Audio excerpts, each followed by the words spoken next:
রাসূল সাল্লাল্লাহু আলাইহি ওয়াসাল্লাম বলছেন যে মুনাফিক জাহান্নামের নিচে থাকবে, হিন্দু থাকবে, এই কথা তিনি বলেননি। যারা মুনাফিকি করে, আপনাকে আমি নিষেধ করেছি, যেখানে দুইজন বসে আছে সেখানে আপনি বসবেন না। এই ছেলে, আপনাকে আমি 4টা উপদেশ দিয়েছি। এক, আপনার জীবনে সবচেয়ে জরুরি কাজ 5 ওয়াক্ত সালাত নামাজ। 2, আপনার জীবনে জরুরি কাজ বৈধ রুজি। 3, আপনার জীবনে জরুরি কাজ কোরআন মাজিদ তেলাওয়াত করা।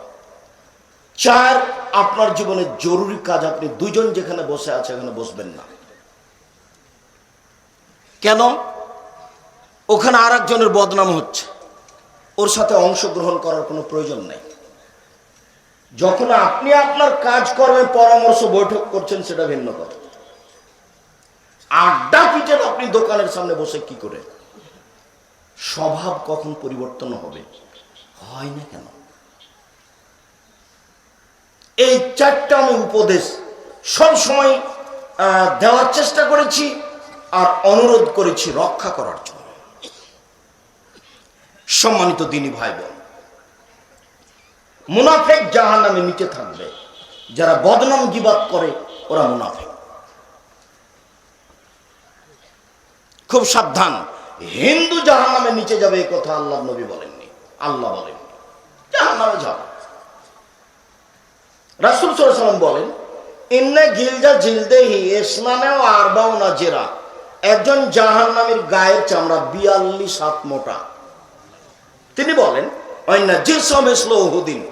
একজন জাহান্নামীর দাঁত হলো উহুদ পাহাড়ের সমান। উহুদ পাহাড় হলো 4 কিলোমিটার প্রশস্ত, 8 কিলোমিটার লম্বা। নিচে কত আছে তা মানুষ জানে না। তার একটা দাঁত যদি এরকম হয় আর যদি মুখের গোস্ত না থাকে, তাহলে দাঁত কেমন লাগবে দেখে?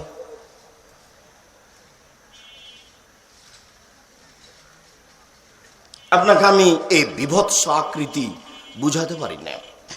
আপনাকে আমি অনুরোধ করেছিলাম যে আপনি মরণ একদিন আসবে, এই বইটা একটু পড়েন। আমাদের চাঁপাইনবাবগঞ্জ দেবীনগর অঙ্কের মাস্টার আমাকে একদিন বলছেন, আব্দুর রাজ্জাক, মরণ একদিন আসবে, এটা তো কমন কথা, এই নামে বই লিখো কেন? এই নামে কেন বই লিখো? তখন আমি বললাম যে মাস্টার সাহেব, আপনি একবার পড়েন তো। পরে দেখাই বলে আমি 10 বার পড়েছি, 10 বার। বই যে এমন হতে পারে এসব কথা থাকে তা আমি কোনোদিন ভাবিনি।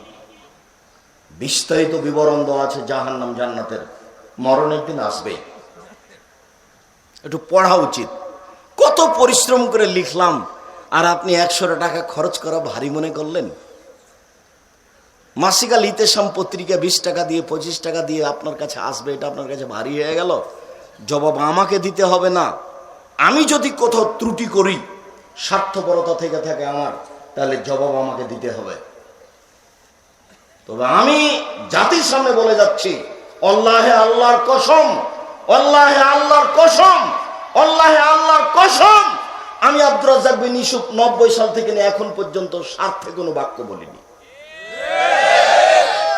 আমার নিজস্ব বলে কোনো কিছু নেই। আমার কাছে কোনো টাকা পয়সা হিসাব নিকাশ কিছু নেই। ছেলে মেয়ে কি খাবে, কি করবে সেই চিন্তা আমি করি না।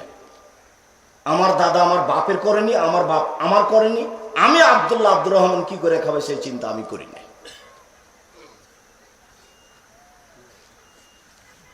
রুজি ওদের আছে একটা, এটা আমি বিশ্বাস করি। আমি আপনাদেরকে বলেছি যে নিজের ছেলে মেয়ের জন্য যেমন দোয়া করেন, আব্দুল্লাহ আব্দুর রহমান আব্দুর রহিম তাদের জন্য দোয়া করবেন, তাদেরকে যেন আল্লাহ জাতির একটা বড় খাদেম হিসাবে কবুল করে।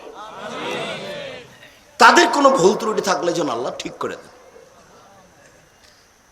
আমার জানা অনুপাতে স্বার্থ ছাড়াই তারা দিন ধর্ম শিখবো বলে মনে করছে। আর আমি তো আপনাকে বলেছি, আমি 90 সাল থেকে আজ পর্যন্ত কেউ যদি আমাকে বলে যে আপনি আমার কাছে পথ খরচ পাথেয় চেয়েছেন, এটা যদি আমার সামনে বলে দিতে পারে, আমি জাতির সামনে কোনোদিন দাঁড়াবো না।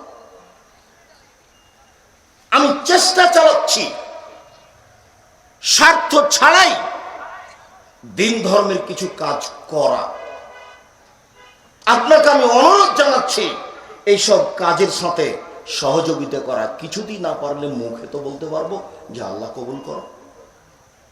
এই কথাটার কার্পণ্যতা আপনি করবেন কেন? কেন করবেন? আল্লাহ কবুল করো এই কথা যদি কবুল হয়ে যায়, তাহলে আমার মধ্যে যে ভুল ত্রুটি আছে সেটা আল্লাহ কি করবেন? ঠিক করে দিবেন। রাসূল সাল্লাল্লাহু আলাইহি ওয়াসাল্লাম বলেন, ওয়াইন্না বাইজাহুম ওয়াইন্না ফাকাজাহুম মিসলু বাইজা। এই উরুরানটা হচ্ছে বাইজা পাহাড়ের সমান। বাইজা পাহাড়ের 39 কিলোমিটার লম্বা।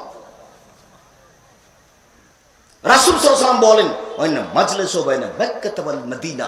একজন জাহান্নামীর বসার জায়গা 450 মাইল মক্কা থেকে মদিনা।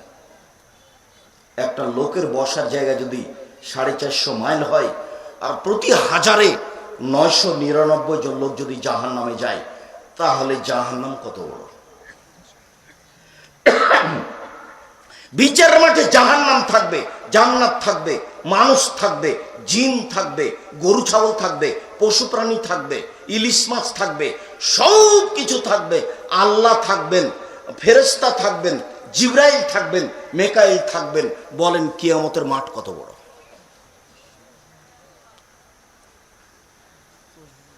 একজন জাহান্নামীর বসার জায়গা যদি 450 কিলোমিটার হয়, তাহলে 1999 জন লোক যদি জাহান্নামে যায়, তাহলে জাহান্নাম কত বড়! বিচারের মাঠে জাহান্নাম থাকবে, জান্নাত থাকবে, আল্লাহ থাকবেন, ফেরেশতা থাকবেন, মানুষ থাকবে, জিন থাকবে, পশু প্রাণী থাকবে, গরু ছাগল থাকবে, সবকিছু থাকবে। বলেন কিয়ামতের মাঠ কত বড়!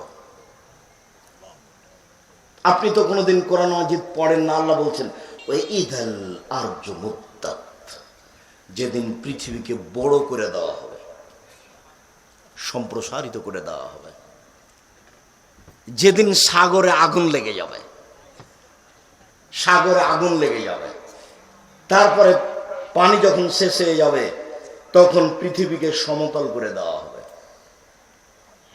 আল্লাহ আরদিন বাইদা, মানুষকে একত্রিত করা হবে সমতল সাদা জমিনের উপরে। কোনো উঁচু নিচু থাকবে না, কোনো হিমালয় উঁচু পাহাড় থাকবে না। বিচারের মাঠ তাহলে কত বড়! একটু চিন্তা ভাবনা করা দরকার। মরণ তো চলে আসবে, বয়স তো দেখতে দেখতে এখন 60, 70, 90। এত ভাবছেন কেন? মরার প্রস্তুতি নেন, এটাই ভালো হবে। সংক্ষিপ্ত জাহান্নামের পরিচয় শেষ করলাম। জাহান্নামকে বিচার মাঠে টেনে নিয়ে যাওয়া হবে।